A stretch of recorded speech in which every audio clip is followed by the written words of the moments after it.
La crise soudanaise affecte sérieusement les pays frontaliers, plus précisément le Tchad. Depuis l'éclatement de cet événement qui ne fait que perdurer, des milliers de réfugiés affluent vers le Tchad. Ne disposant pas des moyens matériels pour faire face à cette situation, le gouvernement tchadien a lancé un appel à l'endroit de la communauté internationale pour une meilleure prise en charge de ces couches vulnérables. L'appel du gouvernement tchadien est en train de porter ses fruits, soit financièrement ou d'une manière technique.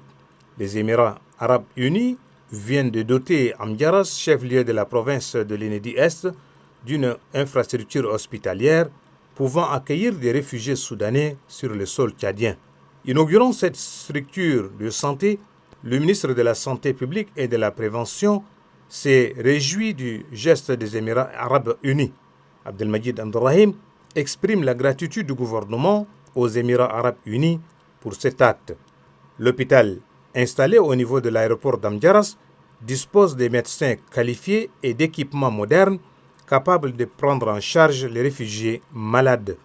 En vue de s'imprégner de ce dispositif sanitaire, le ministre de la Santé, accompagné de l'ambassadeur des Émirats arabes unis, a visité tous les services de cet hôpital, désormais opérationnel. Ce bel exemple des Émirats arabes unis mérite d'être suivi, car seul le Tchad ne sera pas en mesure de s'occuper d'une centaine de milliers de réfugiés sur son territoire.